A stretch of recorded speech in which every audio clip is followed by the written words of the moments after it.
Hey guys, tonight we are going to trace one of the strangest and most satisfying butterfly effects in all of history. It's a story about how one of the world's most famously grumpy, awkward animals, introduced to a continent for the most boring of reasons, ended up creating a level of wealth that is still, to this day, almost impossible to comprehend. We're going to connect a bored Roman soldier on a dusty patrol with a king so rich he could single-handedly cause an international economic crisis just by giving away gold on his holidays. You probably wouldn't expect that the key to unlocking the legendary fortunes of West African empires wasn't a grand strategy or a new technology, but the arrival of a spitting, gurgling, and profoundly unphotogenic pack animal. It's a slow, quiet revolution that nobody saw coming. So, before you get comfortable, take a moment to like the video and subscribe, but only if you genuinely enjoy what I do here. As always, I love to see where you're all listening from, so feel free to post your city or country and the local time in the comments.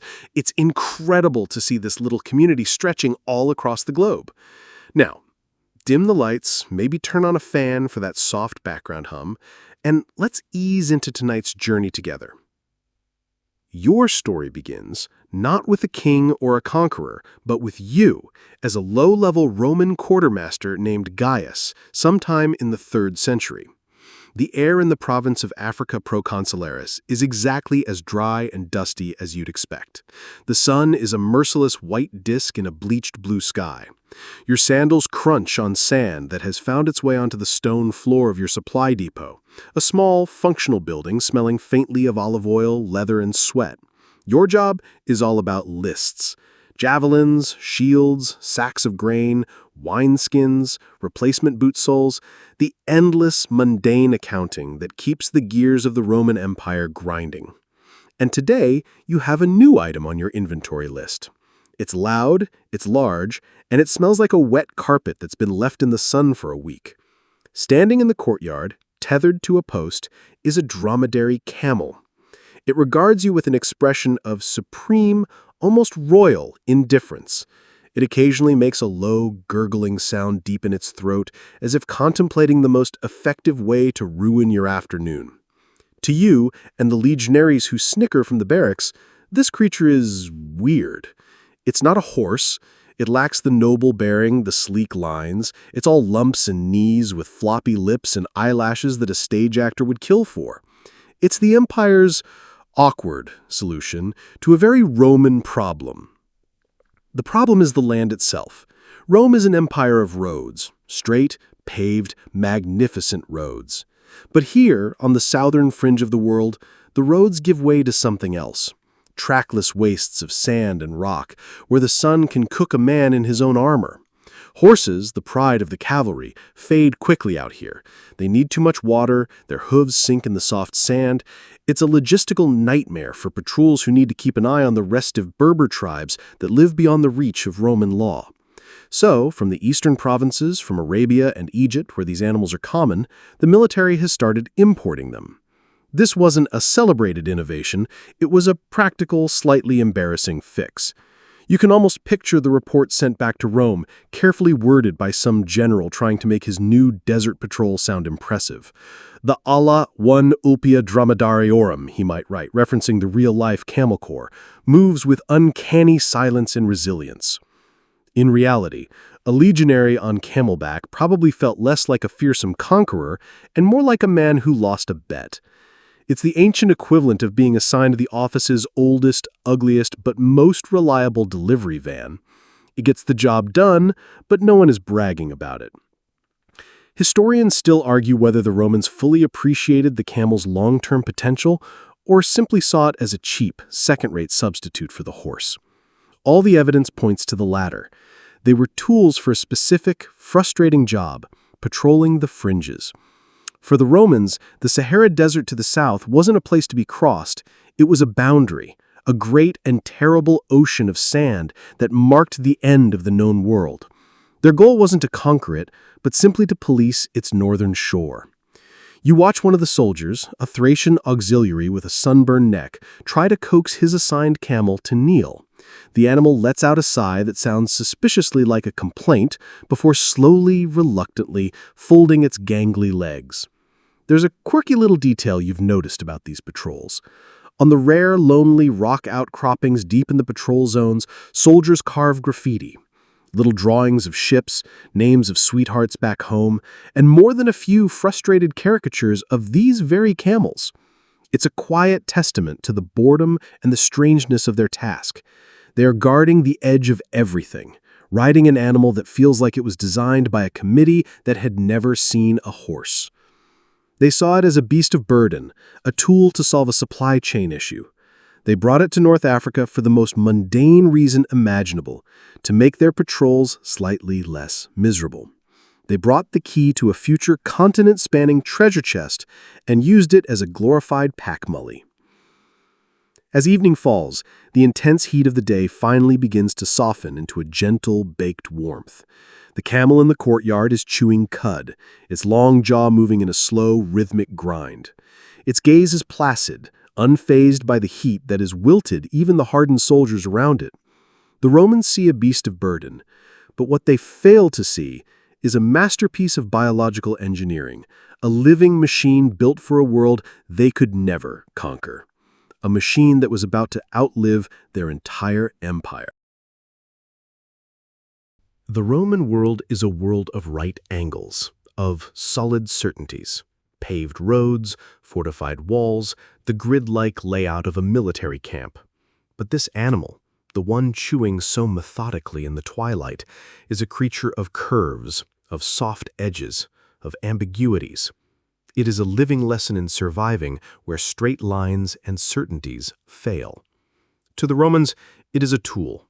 But to understand what is about to happen, you have to see it for what it truly is, a walking, breathing fortress, perfectly engineered for the world of nothingness that lies just beyond the horizon.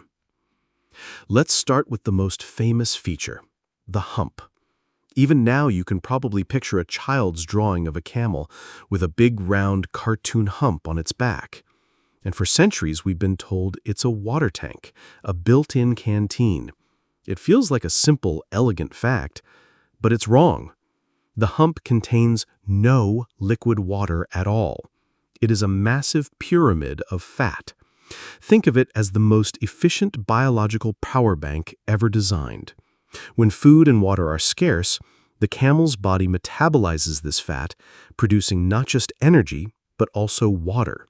More than a gallon of water for every gallon of fat it processes. As the camel uses its reserve, the hump softens and droops, a living fuel gauge showing how much the animal has left in its tank. The real magic, the part that is so much quieter and more wondrous, is how it handles the water it does find. When a desperately thirsty camel reaches an oasis, it can drink over 30 gallons, more than 100 liters, in under 15 minutes. A human who tried that would die. Our blood cells would swell and burst from the sudden change in osmosis. But the camel's blood cells are different. They are not round discs like ours. They are flexible ovals. They can swell up to 240% of their original volume without rupturing, soaking up water like tiny sponges. And when the camel is dehydrated, these oval cells can still flow easily through its capillaries, resisting the thickening of its blood that would kill any other mammal. But it's the saving, not the drinking, that is the true miracle. The camel is a miser of moisture. Its kidneys are astonishingly efficient, producing urine that is thick, almost syrupy, with very little water wasted. Its droppings are so dry that they can be used to start a fire almost immediately. And in a trick that seems borrowed from science fiction, the camel's long nasal passages are lined with structures that act as a dehumidifier. With every breath it exhales, this system captures the moisture from its own lungs, returning it to its body. It literally reclaims its own breath. Even its body temperature is a clever trick. It doesn't waste precious water on sweating to stay cool. Instead, it allows its internal temperature to fluctuate, to rise during the heat of the day and fall in the cool of the night, a strategy that would send any other creature into a fatal fever. And the external design is just as perfect. You look down at its feet. They aren't hooves, they are broad, leathery pads with two large toes that spread out when the camel puts its weight down. They are nature's snowshoes, but for sand, distributing its weight so it can glide over soft dunes that would swallow a horse. Then you look at its face, that seemingly comical, floppy-lipped face. Those long, beautiful eyelashes aren't for show. They are a double-layered screen against blowing sand. It has fur-lined ears for the same reason. It can even close its nostrils into thin slits, sealing out the desert during a sandstorm. And for the ultimate protection, there is the quirky detail of its third eyelid, a thin, transparent membrane that sweeps across the eyeball from the side, wiping away sand like a windshield wiper, all while allowing the animal to keep seeing where it's going. It's a creature that can eat things other animals wouldn't recognize as food. Its mouth is lined with tough, thick leather, allowing it to chew on salty, thorny bushes and spiky acacia trees without a moment's hesitation. It's like that one friend you have who can eat ghost peppers and just calmly ask for a glass of milk. The camel finds sustenance where there appears to be none. Ecological historians continue to debate whether any other large mammal could have ever been successfully domesticated to fill this same niche. The consensus is a quiet, resounding no. The camel wasn't just the best choice for crossing the deep desert.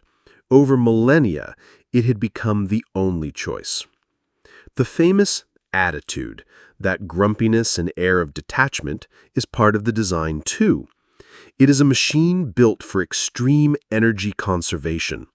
It moves with a slow, swaying side-to-side gait that looks awkward but is biomechanically perfect for covering vast distances with minimal effort.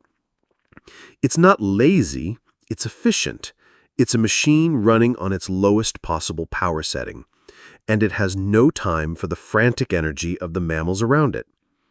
You see this creature, this walking miracle of survival, being led by men who are utterly dependent on supply lines, on water barrels, on the shade of stone walls. They are visitors here. The camel belongs.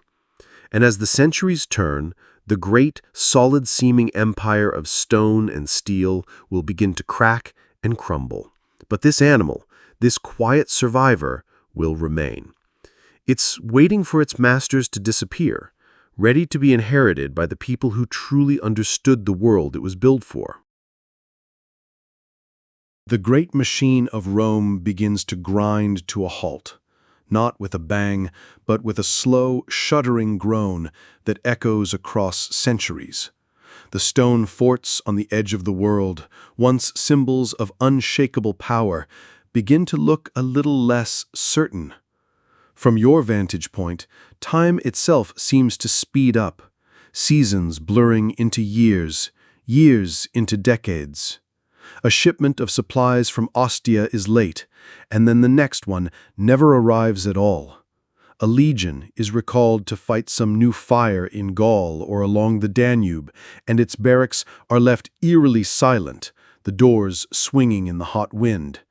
The paved roads crack. Weeds grow in the parade grounds. The empire is pulling back, shrinking like a drying puddle, its attention turned inward to its own spiraling crises. The final blow comes from the sea. A Germanic tribe, the Vandals, under their cunning king Gaiseric, sweep across the Mediterranean and seize Carthage in 439 AD. They establish their own kingdom right on the bones of Roman Africa. For the remote outposts, the last sputtering connection to Rome is severed for good. The whole top-down system of command, of supply, of purpose simply evaporates. And what happens to the military hardware when the army disappears? The swords are melted down, the shields rot, the armor is lost to the sand. But the camels are a different story. They are, perhaps, the only part of the imperial machine completely untroubled by the collapse of headquarters. In the chaos, Some are simply abandoned, their tethers cut by departing soldiers who have more urgent things to worry about. Others are taken in raids by local tribesmen, who find the once formidable Roman forts to be hollow shells. Small herds become feral, wandering into the scrubland, their biological genius allowing them to thrive where everything else man-made is failing. The tool has officially outlived its user. Now you find yourself looking at these animals from a new perspective. You are no longer Gaius the quartermaster, but a member of an Amazigh tribe, a Berber, the very people the Romans built their walls to watch over. Your people have lived in North Africa for millennia. You understand the sun, the wind, the subtle language of the sparse vegetation. You have always been here, and you have always seen the Sahara to the south not as a place for conquest, but as an impassable boundary, a sea of sand that separates your world from the rumored lands of the Sudan, the land of the blacks. And now this strange animal, this Roman cast-off, is becoming part of your world. You see it not as an ugly horse, but as something else entirely. It doesn't need the precious grazing lands your goats and sheep depend on. It can survive on the thorny, bitter plants that grow where nothing else can. It can go for days, even weeks, without water, its slow, swaying gait eating up the miles. For a people who live on the edge of the world's greatest desert, this isn't a curiosity. It is a revelation. So you begin to learn. You capture the feral ones, you tame them, you breed them for strength and temperament. You spend long, quiet nights in their presence, learning the rhythm of their breathing, the meaning of their gurgles and groans. You're not imposing a system on them as the Romans did. You are entering into a partnership. And out of this partnership comes innovation. You design a new kind of saddle, one that is perfectly suited to the dromedary's unique anatomy and the needs of a desert traveler. Unlike the bulky Arabian saddles, the Tuareg saddle is a marvel of minimalist engineering. It's a cross-shaped wooden frame, often beautifully decorated, that rests forward of the hump on the camel's withers. It gives the rider stability and control, allowing them to almost float above the animal's swaying walk. It's the difference between a clunky, one-size-fits-all office chair and a perfectly tailored ergonomic seat designed by someone who actually has to use it all day.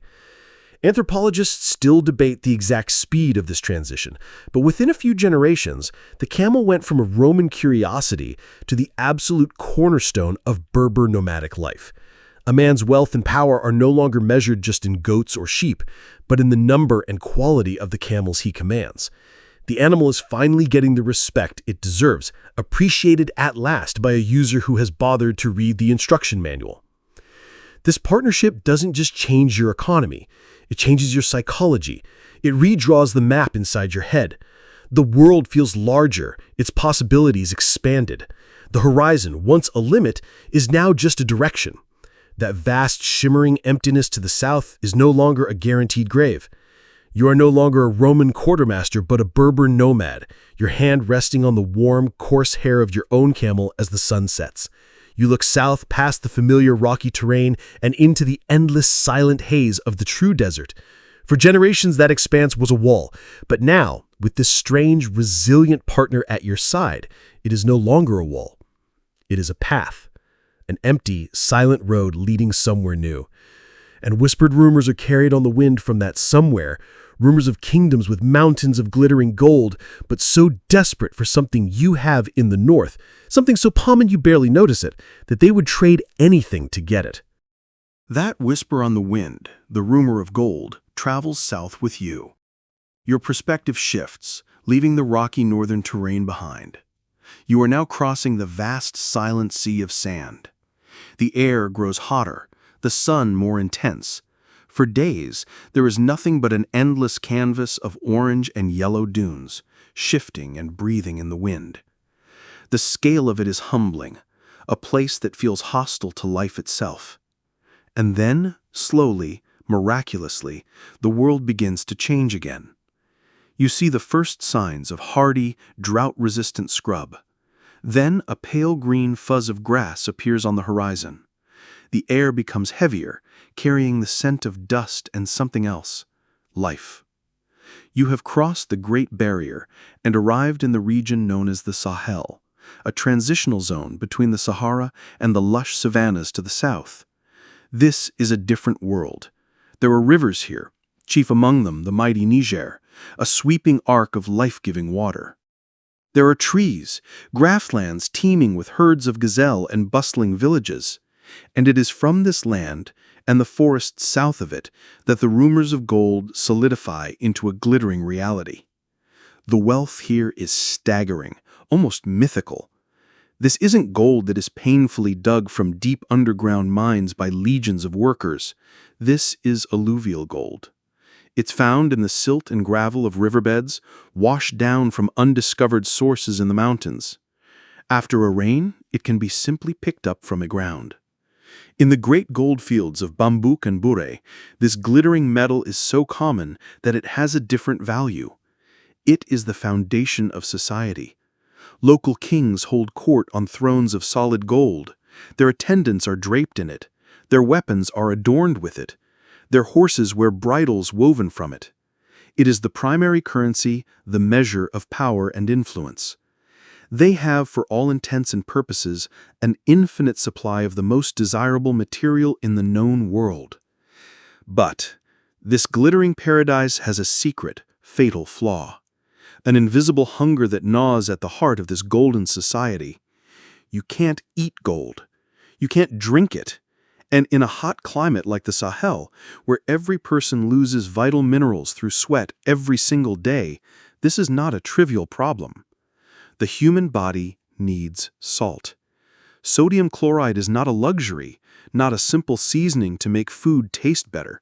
It is a fundamental component of life. It allows your nerves to fire, your muscles to contract, and your body to retain water. Without it, a slow, inexorable weakness sets in. Food cannot be preserved, so meat and fish spoil quickly under the hot sun. Livestock grow sick and fail to thrive. For all their unimaginable wealth, these golden kingdoms are desperately, life-threateningly poor in salt. Imagine being a king, your treasury overflowing with gold dust and nuggets, yet watching your people grow lethargic and sick because they lack the same common mineral you might sprinkle on your food without a second thought. It is the ultimate paradox of wealth. And so the people here crave salt with an intensity we can barely imagine. They would trade anything for it. The answer to their prayers lies back where you came from, to the north, in the very heart of the desert you just crossed. But it's not the salt of the sea. It is something far stranger. Deep in the most desolate and sun-blasted part of the Sahara lies Taghaza, a place that can barely be called a city. It is a mine, and a truly surreal one at that. Here, the salt isn't a powder. It's a mineral. It's rock salt, found in thick, pure veins beneath the sand. And the strangest, most haunting detail of this place is that everything is made from it. The miners, many of whom were enslaved people condemned to a life of brutal labor, lived in houses built from the very blocks of salt they excavated. The walls of their homes were the same color as the desert floor. Their roofs were covered with camel skins, and their water had to be brought in from an oasis days away. Imagine living inside the thing you are forced to mine, in a place where the only two things in abundance are salt and sunlight. It's no wonder they say you could lick your own house for seasoning, though it was a miserable existence. Economic historians still debate the exact exchange rates which fluctuated over time, but for centuries, the trade often approached a value of pound for pound, a pound of salt for a pound of gold. Let that sink in. A heavy, coarse block of grayish salt, cut from a sun-scorched pit, holding the same value as an equally heavy block of the most coveted precious metal on Earth. This is the great, powerful equation that is about to ignite the Sahara. The stage is now set for one of the greatest economic currents in human history. In the south, kings sit on thrones of pure gold, willing to trade their wealth for the mineral that will keep their people alive. In the heart of the desert, there are entire cities made of pure, crystalline salt, waiting to be mined. But between them lies the deadliest ocean of sand on the planet. The goods are ready. The demand is desperate. All that is needed now is a navigator. Someone who not only has the key, the camel, but also knows how to read the secret, invisible map of the sands. The equation is set. Gold in the south, salt in the north, a desert of death in between. The demand is there, the supply is there, the perfect transport, the camel, is there. But a tool is useless without a skilled hand to wield it. An engine needs a driver. The Sahara needed its navigators. And they would emerge from the very Berber tribes who first adopted the camel, a specialized group of people who would become so synonymous with the desert that their name still echoes with mystery and romance, the Tuareg. To see them for the first time is to see a people who are woven from the fabric of the desert itself. You see them as figures gliding through the heat haze, their movements fluid and unhurried. They are famously known as the blue men of the desert, and for good reason. The men, upon reaching adulthood, begin to wear a veil called a Sijilmasa, a long piece of indigo-dyed cotton that is wrapped around the head and face, leaving only a narrow slit for the eyes. The deep indigo dye constantly rubs off onto their skin, giving it a distinct bluish tint, a sign of prestige and identity. And in a fascinating reversal of many cultures, here it is the men who are veiled, not the women. To show one's mouth or nose to an elder or a stranger is a mark of profound disrespect. The veil is a part of who they are. These are the people who answered the desert's challenge. They took the raw potential of the camel and honed it into a precision instrument. They became the masters of an art form that is almost lost to the world now, the art of navigating nothingness.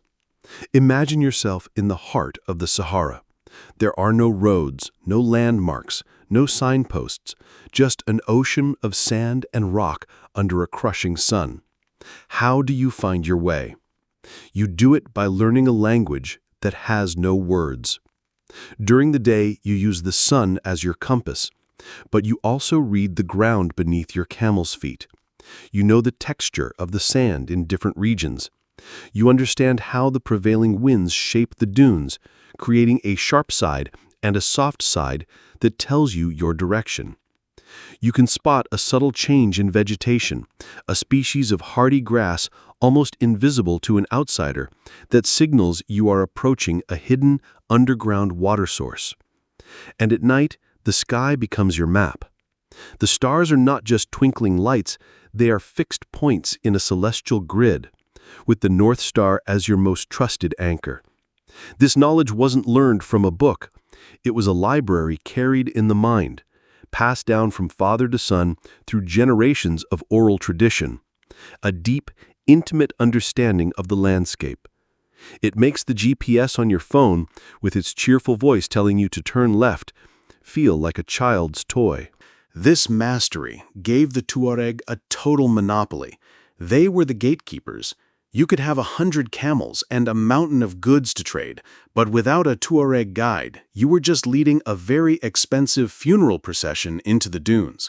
And this led to the creation of the Azalai, the official name for the great salt caravan routes. These were not random wanderings. They were established highways, invisible to all but the initiated, run with military precision twice a year to connect the great markets of the south, like Timbuktu, with the salt mines of the north. Historians and sociologists still study the intricate social structure that this monopoly created, where the Tuareg were not just traders, but a powerful warrior aristocracy who acted as guides, merchants, and protectors all at once. They knew their camels with an intimacy that was almost familial, A Tuareg navigator knew his lead camel's moods, its signs of thirst or fatigue, its stubborn streaks. The animal was a partner, a fellow survivor. He probably knew the personality of his favorite camel better than that of a distant cousin. You can picture the first of these journeys, not the great caravans that would come later, but a smaller, pioneering effort. A single family, perhaps, with a string of 20 camels loaded with salt blocks, disappearing into the shimmering haze. They are risking everything. One wrong turn, one dried-up well, one bad sandstorm, and they would be lost forever. Their business plan was essentially just, don't die. But then, months later, they would reappear on the southern horizon, their camels now loaded with bags of gold dust. They had cracked the code. You are one of these blue men, your face wrapped in indigo cloth against the sun and sand, the stars your only map. You have proven it can be done. You have unlocked the path. But the desert is vast, and a small string of camels is a fragile thing in its immensity. The risk is immense, the journey perilous. To turn this trickle of gold into a true river, to make the impossible journey reliable, something more is needed. You need more than just a path. You need a highway, and a highway requires a new kind of vehicle, the Great Camel Caravan. The lone traveler, the small family-run expedition, these were the pioneers. They proved the impossible was possible, but pioneering is a risky business, and a trickle of gold isn't enough to build a legacy. The true revolution, the moment this connection becomes a permanent artery in the world's circulatory system, comes with the birth of a new kind of vehicle, a new entity, the Great Camel Caravan. The logic is simple, the same logic that has governed travelers for all of time. There is safety and efficiency in numbers. A single string of 20 camels is a target. 1,000 camels accompanied by hundreds of armed men is not a target. It is a force of nature. Your vantage point shifts to one of the great caravan staging grounds, a city like Sijilmasa on the northern edge of the desert. For weeks, the city buzzes with a growing energy.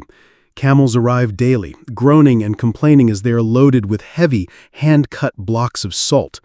Merchants from across the Mediterranean world haggle over last-minute supplies. The air is thick with a dozen languages, with the smell of animals, spices, leather, and the electric hum of anticipation. It's the chaos of a port city, but the ocean these sailors are about to cross is one of sand. Trying to organize the departure feels like getting a 1,000-person family ready for a road trip. The sheer logistical challenge is immense. When the day finally comes and the caravan moves out, the scale of it is breathtaking. It is a slow-moving river of life, stretching for miles across the landscape. From a high vantage point, it looks like a single, colossal serpent winding its way south. It is a mobile city. There are the Tuareg guides at the head, their indigo veils marking them as the pilots of this great land ship. There are wealthy merchants riding in relative comfort. There are guards, their weapons glinting in the sun. There are servants, laborers, and specialists of every kind. And there are the camels. Thousands of them, each laden with salt, textiles, beads, copper, or books. This is no longer just a salt for gold exchange. The caravan has become a conduit for everything. It is a living, breathing ecosystem of commerce. The daily rhythm of the journey is dictated by the sun. You rise before dawn, the air still carrying a surprising chill. The camels, who have been resting, are coaxed to their feet, their groans a familiar chorus. The loading is quick and efficient, a practiced art. You travel through the morning, the pace a steady, hypnotic sway. The goal is not speed, but relentless forward motion. As the sun climbs to its zenith, the heat becomes a physical presence, and the caravan halts. This is the time for rest, for sharing a small meal, for rationing water from the goat skins, for sleeping in the sliver of shade cast by a camel's body. Sometimes you travel again in the relative cool of the evening, navigating by the moon and the stars. The great 14th-century Moroccan traveler Ibn Battuta crossed the Sahara with one such caravan and left us a priceless first-hand account. He describes the fear of being left behind as the caravan waits for no one, and the vital role of the takshif, a scout who would ride far ahead. This scout was the caravan's eyes and ears. His job was to find the next well, to look for any signs of danger, and to report back. The lives of thousands of people and animals depended entirely on this one man's skill. It's a quirky and terrifying job description. Your sole task is to ride off into the deadliest place on earth by yourself, and if you get it wrong, everyone dies. This mobile city had its own laws and its own social structure. There was a leader, the Madugu, an experienced merchant who commanded the entire operation. Disputes were settled, justice was meted out, and resources were managed according to established rules. Archaeologists and historians still trace these ancient roots, debating the exact locations of certain lost oases that served as critical hubs in this vast network. These oases were the vital rest stops on the Trans-Saharan Freeway, the only places to restock on the most precious commodity of all, water. And like any freeway, it had its own unwritten rules, its own culture. Though unlike modern highways, the only billboards were the occasional sun-bleached skeletons of camels that hadn't made it, a stark reminder of the stakes. You are now part of this immense, living machine, a city of 1,000 camels swaying in unison across the sands. The journey is no longer a gamble. It is a system, a reliable, predictable, and staggeringly profitable superhighway of trade. And this very predictability, this rhythmic pulse of wealth, has not gone unnoticed. When a river of gold flows this regularly through the same corridor of land, the people who live along its banks start to notice. It dawns on them that they don't have to mine the salt or find the gold. They just have to stand by the side of this new golden river and charge a fee for passage. The caravan has crossed the ocean of sand. The 2-month journey, a lifetime of swaying rhythm and shimmering horizons, is over. You arrive at a bustling market town on the southern edge of the Sahara, a place like Oudagost. The air here is different. It's thicker, carrying the smells of wood smoke, cooking millet, and the scent of the nearby Niger River. The language you hear is not the Temeshek of your Tuareg guides, but the Soninke tongue of the locals. After the profound silence of the desert, the noise and vibrant life of the city are a shock to the system. This is the destination. This is where the exchange happens. The Tuareg, the blue men, are an alien sight here. Tall, veiled figures, their skin stained by indigo, their eyes accustomed to scanning empty horizons. They move with a deliberate calm that contrasts with the lively energy of the local merchants, who are dressed in brightly colored cotton robes. This is the moment of contact, the meeting of two worlds, and it is built around a single powerful economic fact that has driven you across the deadliest landscape on Earth. In these early days, the trade is sometimes conducted through a strange and wonderful process, a practice reported by travelers for centuries, the silent trade. Imagine a designated clearing, a neutral space just outside the city. Your caravan arrives, and under the watchful eyes of the Tuareg guards, you unload your precious cargo. Not the spices or the cloth, but the main prize, the heavy, crystalline blocks of salt. You lay them out in neat, careful rows upon the ground. Then, your entire party retreats back to your camp, out of sight. You simply wait.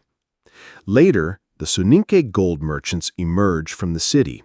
They approach your salt piles, inspect the quality and size of the blocks, and then they make their offer. Next to each pile of salt, they place a corresponding pile of gold dust, poured from a leather pouch. Then they too retreat. The ball is back in your court.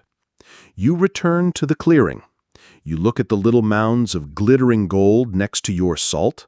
If the offer is fair, you take the gold, leaving the salt behind. The deal is done.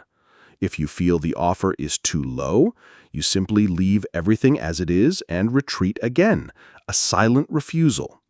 The gold merchants must then return and add more gold to their offer if they want the salt. This can go back and forth, a patient negotiation without a single word spoken. It's the ultimate transaction for an introvert, a commercial exchange built on pure, calculated trust. This is where the legendary pound-for-pound exchange rate comes to life. Accounts from Arab geographers like al-Bakri are our main source for this, and while historians debate whether the trade was always silent or exactly one-to-one, these accounts consistently emphasize the astonishingly high value placed on northern salt by the southern kingdoms. To you, the northerner, salt is a commodity dug from a desolate pit, but to the southerner, it is life. It is health. It is the chemical that stops their food from rotting. They look at gold, which lies in their riverbeds, and see a pretty, soft metal. You look at that same metal and see the key to unimaginable wealth back home. In this strange, silent marketplace, your desperate needs meet, and value becomes entirely relative. A block of salt, for a pile of gold of the same weight, doesn't feel like a robbery. It feels like a miracle for both sides. Once the main business is done, the market explodes into a more familiar, noisy affair. The secondary goods are brought out. The Soninke merchants marvel at the rolls of fine Moroccan cloth, the gleaming copper, the Venetian glass beads that look like captured jewels. But they are also interested in the books of Islamic law and poetry, for the cities are becoming centers of learning. And in return, you are buying more than just gold. You seek out the creamy white elephant tusks for the ivory carvers of the Mediterranean, you buy fragrant spices and durable hides, and you buy kola nuts, a curious, bitter nut that contains caffeine. In the South, it's a vital part of social life, chewed as a mild stimulant and offered to guests as a sign of respect, much like offering a cup of coffee today. For you, bringing kola nuts back across the desert is a way to bring a piece of the southern culture and a handsome profit back with you. You watch as the gold dust is measured, a glittering yellow torrent pouring from pouches into scales, a river of wealth flowing from the hands of the southerners to the northerners. It's hard to imagine trying to explain it back home. You journeyed for months, risked your life, and traded salty rocks for a fortune in shimmering dust, and everyone involved is thrilled with the deal. This raw, powerful exchange, happening in dusty clearings on the edge of the desert, is the engine of a new world. But it is a wild engine, unregulated and raw. As the piles of salt and gold grow larger with each caravan, a local power begins to watch with keen interest. A kingdom that realizes the real wealth isn't in the salt or the gold itself, but in controlling the very place where they meet. They see this chaotic barter and think, we can bring order to this. We can formalize it, and we can take a cut. That wild, chaotic energy of the early trade, the silent barter and dusty clearings, is far too profitable to remain wild for long.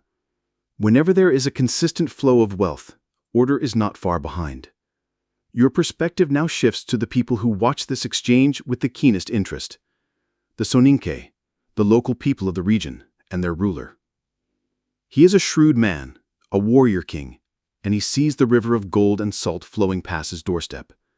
He realizes that he is perfectly positioned to do something brilliant. He doesn't need to suffer in the salt mines of the north, nor does he need to control the gold fields of the south. He only needs to control the highway in between. This is the birth of the Ghana Empire, And the first thing to understand is its name. The ancient empire of Ghana is not located where the modern country of Ghana is today. It's hundreds of miles to the northwest. The modern nation adopted the name upon its independence to honor this first great, powerful West African kingdom.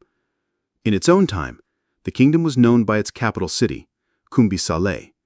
The king's title, however, was Ghana, which meant warrior king, and his business model was stunningly simple. He built a toll booth. He turned his kingdom into the world's most profitable intermediary. It's like realizing you don't have to manufacture cars or refine gasoline if you can just own the highway they all have to drive on. The Ghana and his advisors offered the caravans a deal. The wild desert is dangerous. You are vulnerable to attack. You can get lost. But if you travel through our lands, we will offer you protection. Our army will secure the routes. We will provide stable, organized markets where you can trade safely and fairly. We will bring order to the chaos.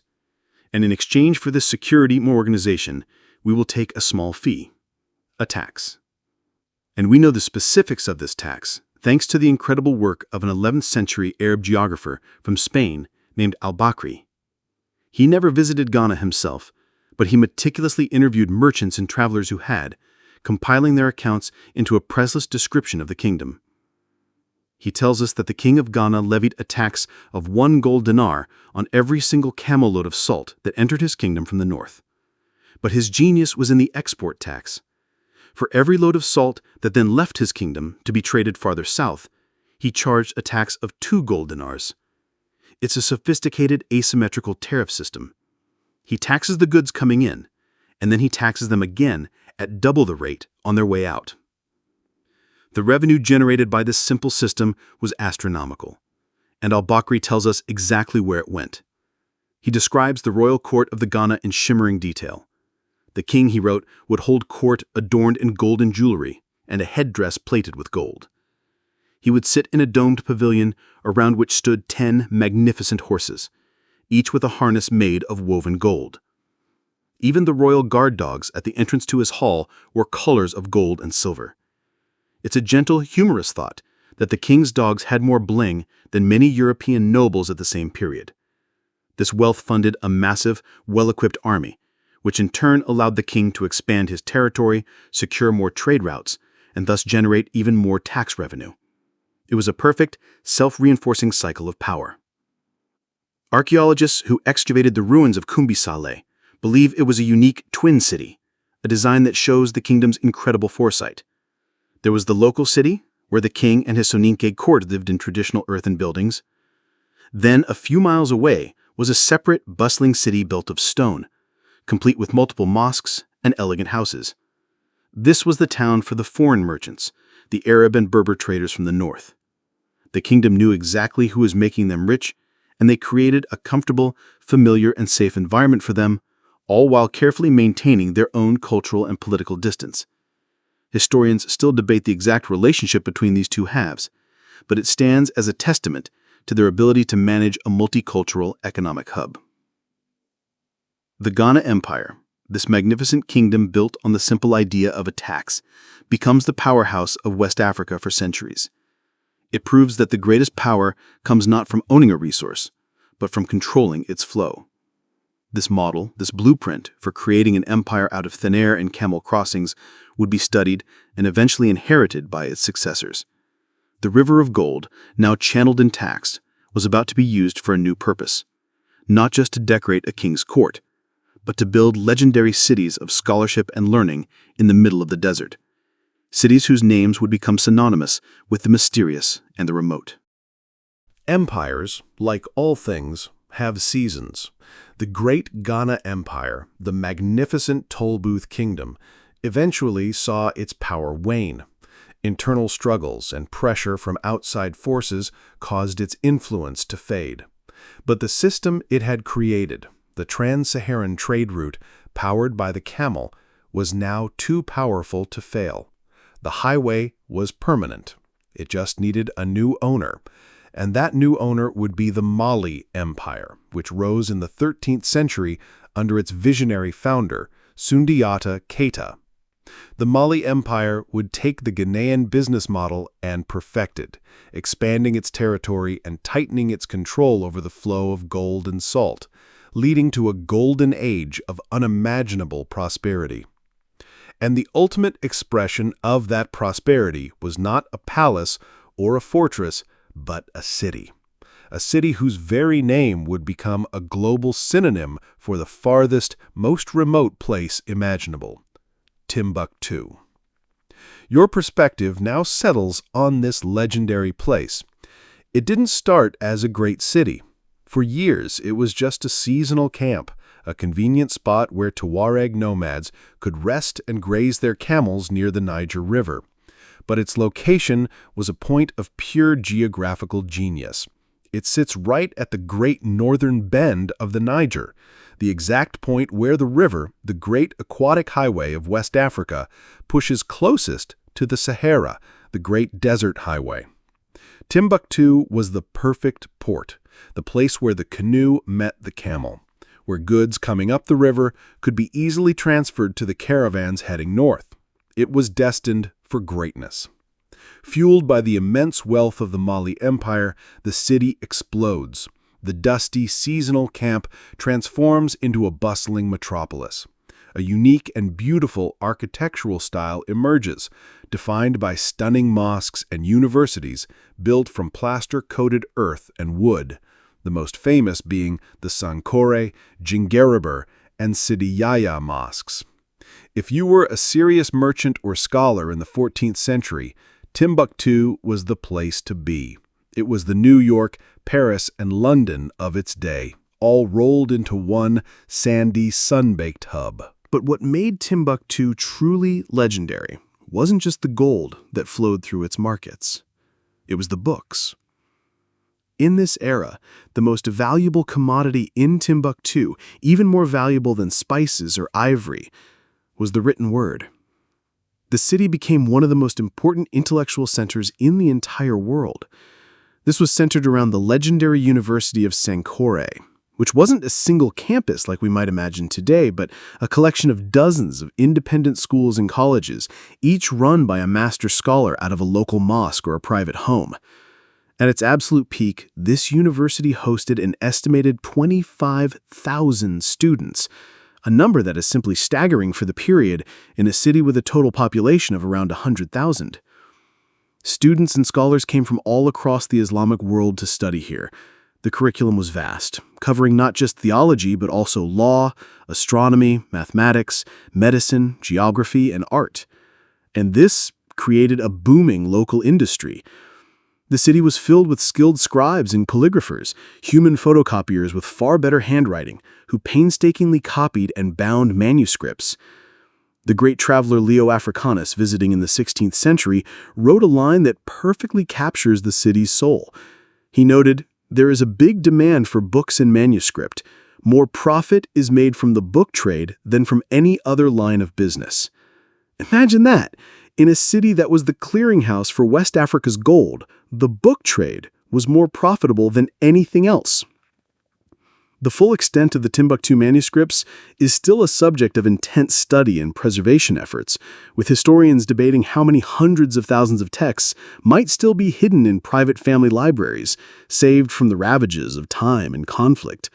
These weren't just religious texts, they were a vast library of human knowledge, preserving centuries of thought on philosophy and science and art. And this created a booming local industry. For centuries, Europeans who had only heard the rumors imagined Timbuktu as a mythical city paved with gold. This was true in a sense, but they had missed the more important point. It was a city built on paper, which, as it turns out, can be infinitely more valuable. The city's name became a joke in the West, a shorthand for the middle of nowhere, but it was the absolute opposite. It was, for a time, the center of the world. This city, Timbuktu, stands as a testament to what the camel created. It is a city built of earth and water, but funded by salt and gold, a place where ideas were the most precious currency. Such a system, an empire so wealthy that its greatest city was a university, must have had a leader who embodied its peak. This system was now perfected, The river of gold was at full flood, and it was all about to be put on the world stage by one man, on one journey, in a display of wealth so staggering it would be talked about for the rest of time. The system is now perfect. The great highway of the Sahara, paved with sand and navigated by the stars, is a thrumming artery of commerce. The Mali Empire sits astride it, a confident and cosmopolitan power, its intellectual heart beating in the university city of Timbuktu. An empire this grand, this wealthy, this sure of its place in the world was ready for its close-up. It needed a leader to fully personify its golden age. That leader was Mansa Musa. Mansa means king of kings or emperor, and when Musa I took the throne in the early 14th century, he inherited a smooth-running machine of incredible power. He was the beneficiary of 1,000 years of history. His wealth was built on the foundations laid by the Ghana Empire, on the mastery of the Tuareg Navigators, on the patient work of countless merchants, and at the very bottom of it all, on the biological miracle of the camel, that awkward creature first brought to this continent for the mundane purpose of Roman patrols. Mansa Musa was the man who stood at the top of the pyramid, and in 1324 he decided to show the world what his pyramid was made of. He embarked on the Hajj, the traditional Muslim pilgrimage to the holy city of Mecca. But this would be no ordinary journey. This was a statement. It was the Mali Empire announcing itself to the world. And the scale of his procession was so immense, so mind-boggling, that the stories told about it sound like pure myth. But the historical accounts, recorded by awestruck chroniclers in the cities he visited, all tell the same tale. His caravan was said to consist of 60,000 people. Imagine that, the entire population of a large medieval city on the move. This included a personal retinue of 12,000 attendants, all dressed in the finest Persian silks and brocades. But the centerpiece of this astonishing procession was the gold. Following him was a train of nearly 100 camels, and each and every camel was laden with up to 300 pounds of pure, glittering gold dust. His journey took him across the sands of the Sahara and into Egypt, and as he traveled, he spent his fortune with a generosity that bordered on the divine. Every Friday, it was said, he ordered the construction of a new mosque in whatever town his caravan was resting. When he finally arrived in Cairo, one of the largest and most powerful cities in the world at the time, his presence was catastrophic. He showered the poor with handfuls of gold. He gave such lavish gifts to the Sultan of Egypt and his court that he left them speechless. He and his entourage spent so much gold in the city's markets, buying textiles, books, and goods of all kinds, that they completely overwhelmed the local economy. It's a quirky, almost unbelievable footnote in economic history. Mansa Musa single-handedly caused a gold crash in Egypt. He put so much gold into circulation that its value plummeted, and it reportedly took the markets of Cairo more than a decade to recover. It might be the only time in history that a single tourist destroyed a nation's economy through excessive generosity and souvenir shopping. This journey put Mali on the map. Literally. For years, historians debated the accuracy of the incredible figures cited by Arab chroniclers, but the economic data from Cairo and the appearance of Mali on European maps shortly after his journey confirm the monumental scale and impact of his pilgrimage. In 1375, the famous Catalan Atlas was created in Spain, and for the first time, it depicted a powerful, wealthy king in the heart of West Africa. The map shows a crowned black monarch holding a golden scepter in one hand and a huge golden orb in the other. The label next to him reads, Musa Mali, the Lord of the Negroes of Guinea. He had turned a rumor into a geographical fact. And so, the story comes full circle. The incredible fortune of Mansa Musa, a fortune so vast that modern economists still struggle to calculate its equivalent value, making him arguably the richest human being who has ever lived, was entirely a product of this long, strange chain of events. His wealth was a direct result of the system of trade that defined his empire, a trade of southern gold for northern salt, a trade that was only possible because of the great caravans, the caravans that were only possible because of the unique skills of the Tuareg, and the Tuareg who were only able to become masters of the desert because of one animal, the camel. An animal that was only in North Africa because, 1,000 years earlier, a Roman officer trying to solve a minor logistical problem decided to import a few of them for his border patrols. The flutter of a butterfly's wing was a Roman military decision. The hurricane was a gold crash in Cairo. And so, our long journey across the sands and through the centuries comes to a gentle close. The story that began with the dusty, pragmatic concerns of a long-vanished empire found its spectacular end in a king's journey that reshaped the world's maps. It's a strange and winding path, how the quiet, plodding resilience of a single animal, perfectly designed for a world of scarcity, could become the engine for such astonishing opulence, for grand armies, and for cities that valued books even more than gold. The forgotten Roman soldier complaining about the smell of his mount, and the world's richest king adorned in glittering gold are two ends of a chain, linked together, step by patient step, by the swaying gait of the camel. But now, the great cities and the golden courts begin to fade. The noise of the marketplaces softens into a whisper. The glittering images dissolve back into the desert night.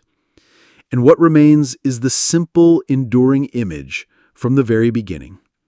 A lone camel, resting under a vast and silent canopy of stars. Its slow, rhythmic breathing is like a soft drumbeat. Its gaze is calm, indifferent to the empires that rise and fall around it. It is a creature of stillness, of patience, of survival. It was here before the story began, and it will be here long after we have all drifted off. There are no more connections to make, no more consequences to trace. The story is complete. And now, it is time for you to rest.